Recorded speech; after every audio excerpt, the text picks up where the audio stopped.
Top Sport de hoje é com tração nas 4 rodas. Ó, se eu acelerar aqui, ó, eu tô deslizando completamente, ó. Em todos os terrenos. E com vários carros. Quantos cavalos tem esse brinquedo aqui? O cuidado com bico e válvula para os pneus. Se o vazamento for aqui, ó, aí não tem jeito. A valiosa paixão de um ator de cinema pelas motos. Em 2012 fizeram uma motocicleta comemorativa, só 1.100 unidades. Para começar, uma palheta moderninha.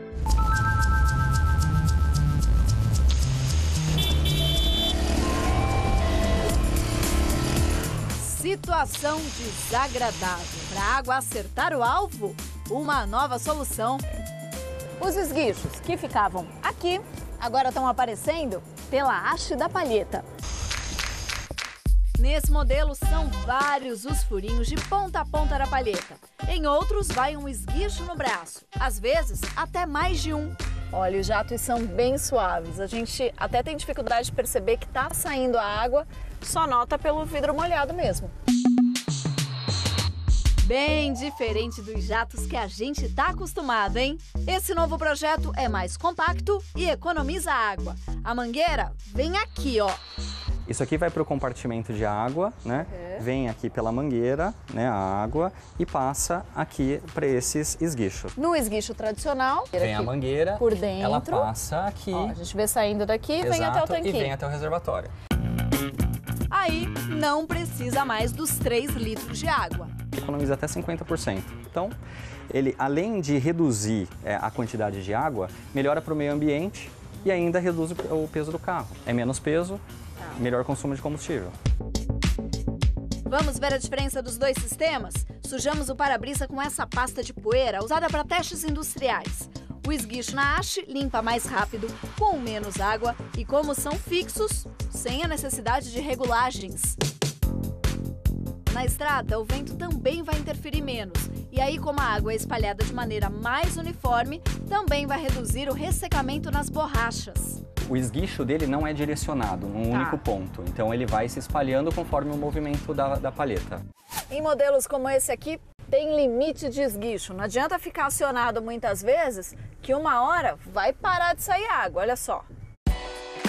Para o sistema que tem furinho de ponta a ponta, o custo da reposição vai ser um pouquinho mais salgado, 3 vezes mais caro que as palhetas tradicionais.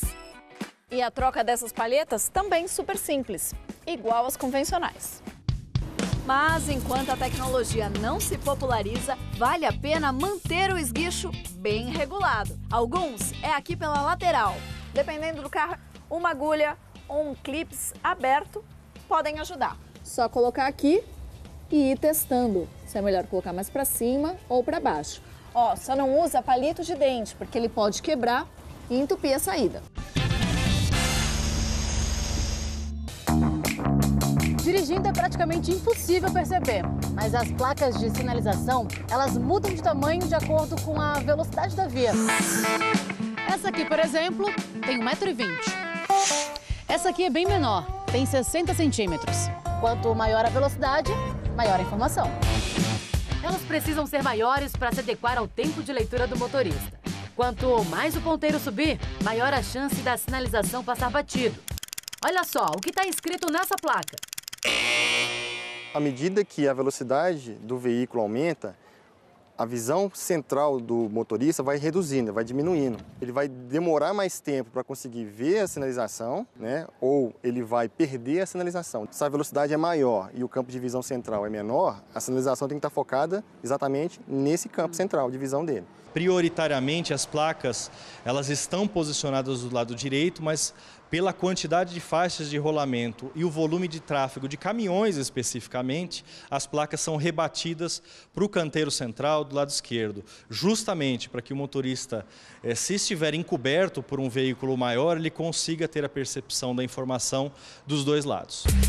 A pesquisa da Universidade de São Paulo mostra que o motorista em velocidade constante de 110 km por hora percebe apenas 10% das sinalizações. A 60 km por hora já passa a observar 60%. E o uso de aplicativos também tira o foco da sinalização. Eu vou ser bastante sincero, localização, placa de cidades ou vire à direita a tantos metros, eu nem olho porque já está avisando aqui. Eu fico mais atento quanto à velocidade, né, por causa de radar. E muitas vezes as velocidades não coincidem. Aqui a velocidade é 80 km por hora, mas a placa ali indica 60. Ah, seu Felipe! E as placas estão aí para informar em tempo real. E tem que observar a sinalização externa, porque o aplicativo não se atualiza na mesma velocidade que a sinalização viária é posta. Esse aqui é o único simulador no Brasil que consegue reproduzir os movimentos do carro e captar a direção do olho do motorista em tempo real. E o Felipe vai ter a experiência. Neste gráfico, a gente pode observar quando as linhas estão na parte superior, quer dizer que ele está olhando para a pista. Quando a linha está na parte inferior, por exemplo, neste gráfico aqui, você pode identificar que ele está olhando para dentro do carro. Aqui a gente pode analisar quanto tempo o motorista ele fica olhando para um celular, por exemplo. E o Felipe é um bom motorista com esse gráfico aí? A gente pode observar que ele ficou em cerca de 4 segundos olhando para o celular. E isso, a uma velocidade de 50 km por hora, ele percorreu uma distância de aproximadamente 56 metros. Felipe, vai devagar aí que você já atravessou metade de um campo de futebol sem enxergar nada, viu? E pensando na distração do motorista ao volante, as montadoras estudam e desenvolvem cada vez mais a central multimídia. Restaurante. A gente realmente escolhe as funcionalidades do telefone que são mais importantes para transferir elas para a central multimídia, de uma maneira que apenas o que seja importante possa ser utilizado enquanto a pessoa está dirigindo. Nesse redesenho, a gente se preocupa com o tamanho das coisas, com o tamanho das informações, porque ele gera a menor distração. A responsabilidade é do motorista. Viva voz, placas maiores, nada disso adianta se o motorista se desconcentra com facilidade. Como diz meu pai, tem que ficar sempre atento à via para não correr nada de errado. Puxão de orelha serviu agora. Com certeza, quando ele assistir a matéria, vai me ligar na hora. Daqui a pouco, tração nas 4 rodas de todos os jeitos. Carros que não são utilitários esportivos vêm adotando a tração 4x4. Steve McQueen revolucionou a cena de ação no cinema nos anos 60 e 70 com carros e motos. E tem máquinas que são a cara dele.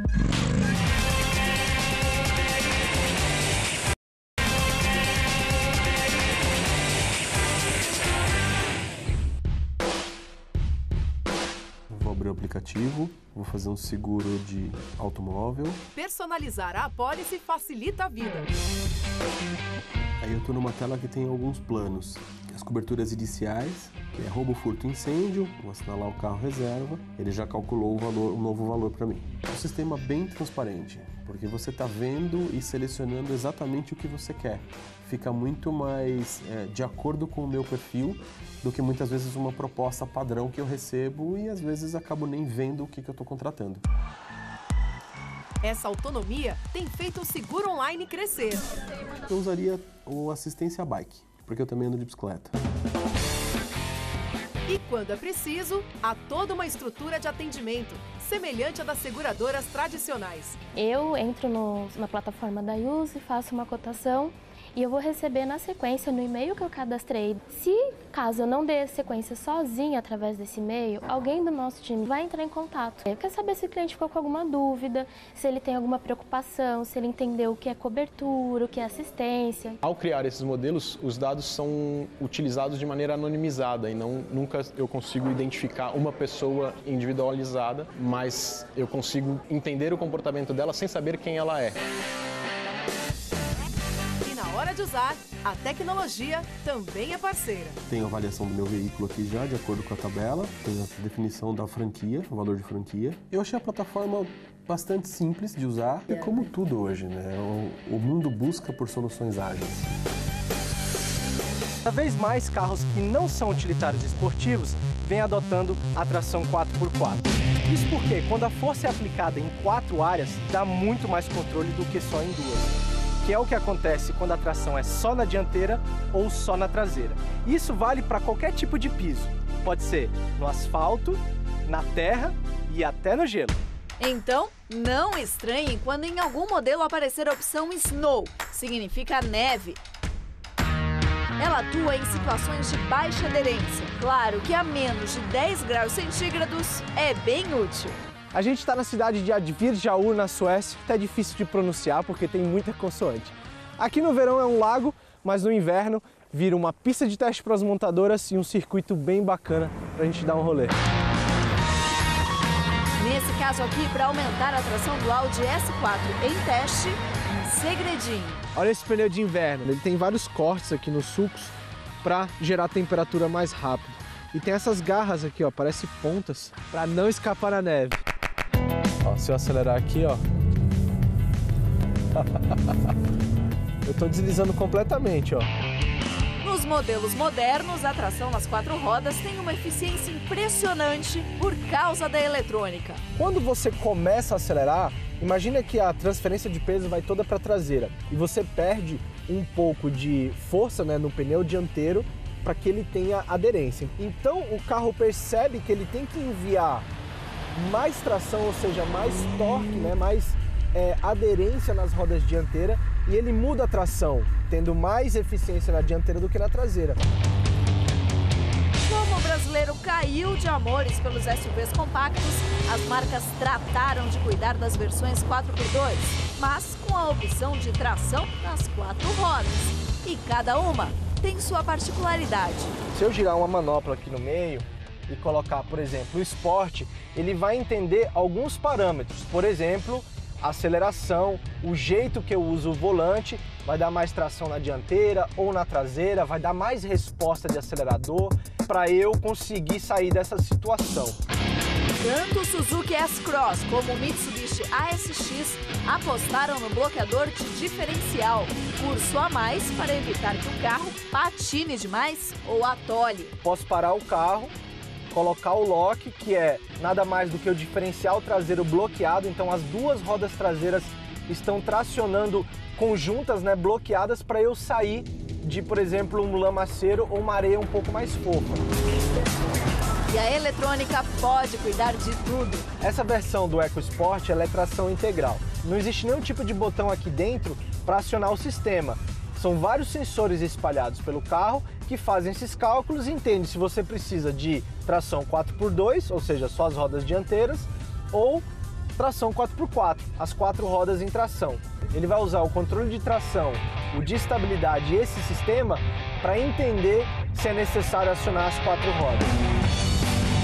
A tração nas 4 também cria um universo à parte nos modelos esportivos. A gente tá andando mais ou menos ao que? Uns 140, 150 por hora e o carro não sai, né? Não tira aderência nenhuma.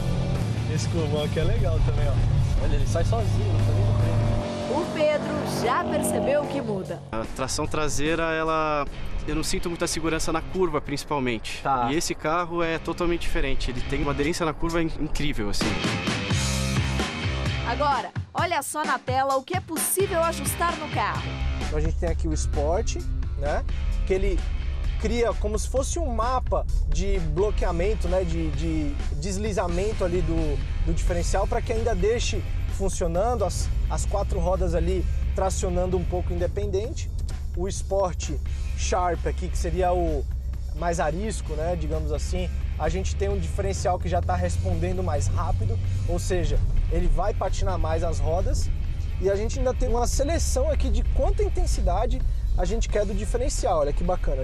Aí aqui a gente tem o carro na mão.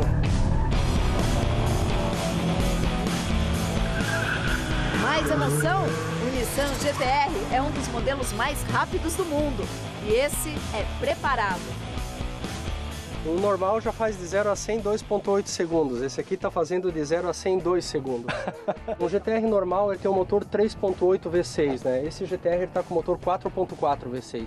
Quantos cavalos tem esse brinquedo aqui? Esse aqui está com 1.800 na roda. 4 vezes mais do que o original, né? Estamos falando de 2.040 cavalos aí de motor, enfim. Está tudo mexido, mais fibra de carbono, entradas de ar extras nos para-choques, as rodas foram forjadas e os pneus são importados. Mas eu vou dar uma voltinha. Seja o que Deus quiser, né? Você é um cara de juízo, né? A experiência mais radical ficou pro fim. É uma atração que ela conversa entre a dianteira e a traseira. Do modo que eu tô andando aqui, não tão forte, digamos assim, tô acelerando de modo razoável, ela tá com uma tração 50-50, né? Mas caso eu acelere um pouco mais, ela vai entender que eu preciso um pouco mais na traseira. E ele não corta nem a injeção, nem o diferencial. Ele divide as forças nas 4 rodas. Isso é muito interessante. No zigue-zague fica fácil de ver. Difícil é fazer o Razia terminar a matéria. Perdi até o raciocínio aqui acelerando o brinquedo.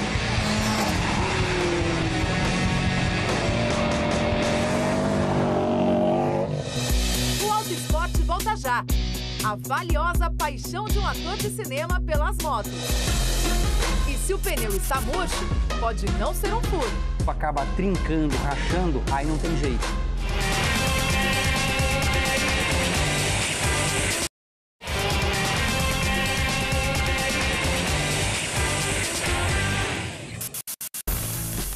Tá ouvindo, ó? Escapando pressão. E acredite, essa bola não tem nenhum furo. Isso tá acontecendo pelo bico. A mesma coisa aconteceu com aquele pneu.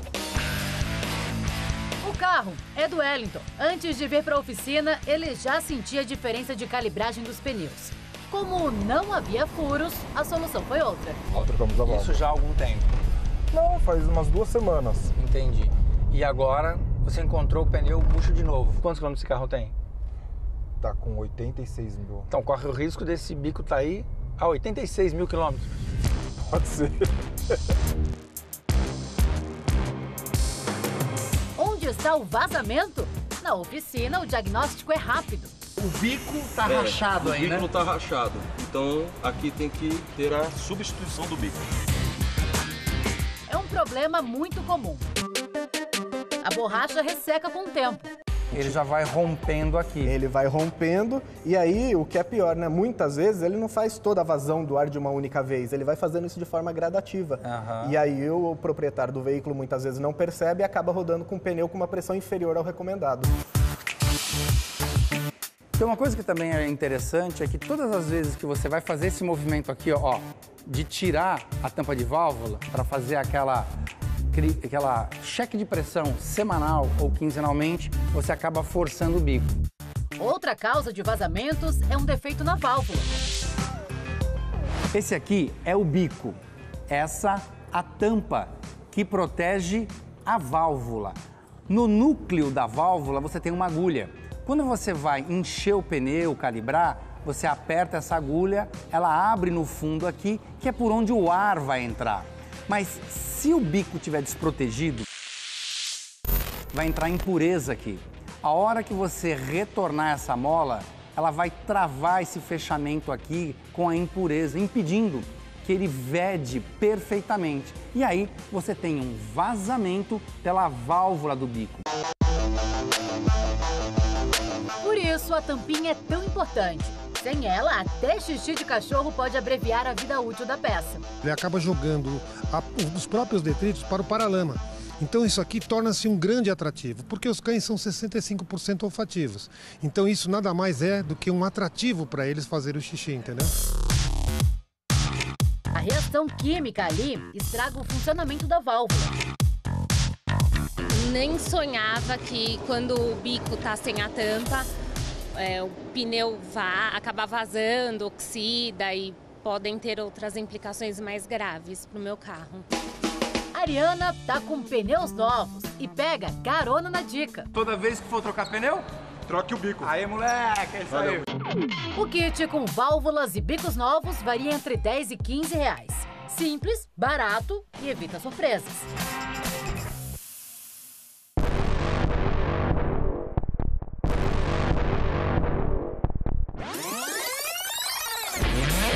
Steve McQueen revolucionou as cenas de ação no cinema nos anos 60 e 70 com carros e motos. Isso porque, além de ator, ele era um excelente piloto. As motos do ator voltaram aos holofotes com o leilão de um modelo de 1971. A Husqvarna 400 Cross foi vendida nos Estados Unidos por R$ 864 mil. Agora, no início de outubro. Ela foi usada no documentário On Any Sunday, que teve título em português Domingo sobre Moto. E até em todos os filmes ele tentava comprar as motos, os carros. Ele fazia muito motocross, ele corria aquelas provas do deserto na Califórnia, no Barra. Ele era amigo de Malcolm Smith, as lendas do off-road dos anos 60. Ele acabou mudando completamente a cena do cinema. No começo da carreira, era ele que fazia as dublagens. Ele não tinha dublê, ele que fazia cenas de ação.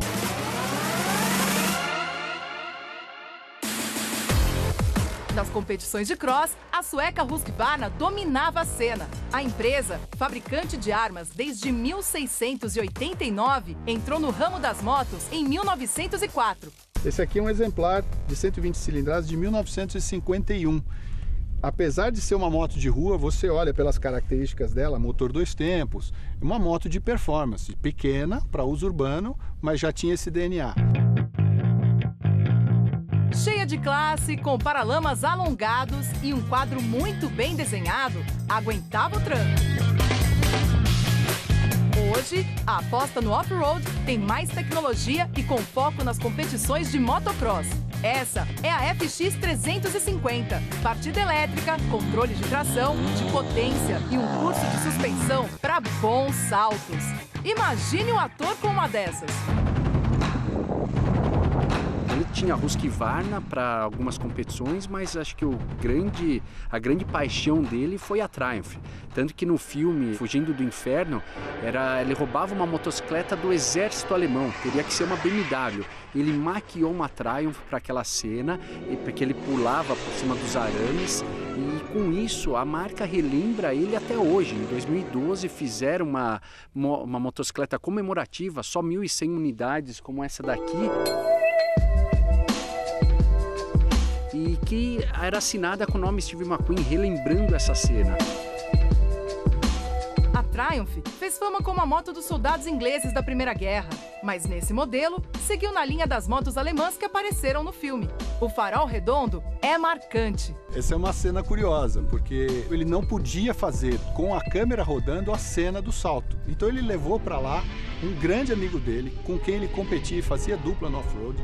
Eles fizeram juntos todos os testes pré-filmagem. Ele pulou. Ele saltou a cerca de fato, não muda a rampa para cá, para lá, mas por contrato os estúdios não deixaram ele fazer. O amigo foi lá, fez a filmagem e falou assim: eu não entendo o que eu estou fazendo aqui.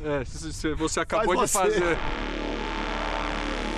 Fugindo do Inferno também valorizou o estilo Scrambler, ou misturado.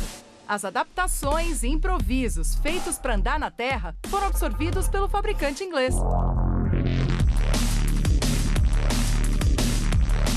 O algodão mais alto melhora muito minha pilotagem no off-road. Ó, o escapamento, o que vai ajudar agora? Ó, toda inclinada, consigo fazer a curva sem pegar no chão. Performance dela na curva, entrando numa cava, e até pneu estilo biscoito, com mais cravos, que dava mais aderência na terra. Posso passar por um lago pequeno sem que o escapamento fique submerso. Não é uma motocicleta de terra, hoje é um estilo, para lembrar essa época. Aquele filme Bullet, ele pilotou os carros em grande parte das cenas. Você falou desse filme, ele que deu um start até para uns projetos malucos. Le Mans, logo na sequência, pegou um GT40 histórico de competição para fazer um carro para filmagem. No filme, ele pilota um Porsche 917K. As corridas eram mesmo uma paixão. As motos, nem se fala. São vários os livros que contam essas histórias. Ele vinha com o capacete e óculos no lugar, só os amigos dando risada, porque já sabiam que era ele, mas ele ficava escondidinho lá, o maior astro do cinema de Hollywood, escondido nas corridas de moto. Em 7 de novembro de 1980, McQueen saiu de cena vencido por um problema de saúde.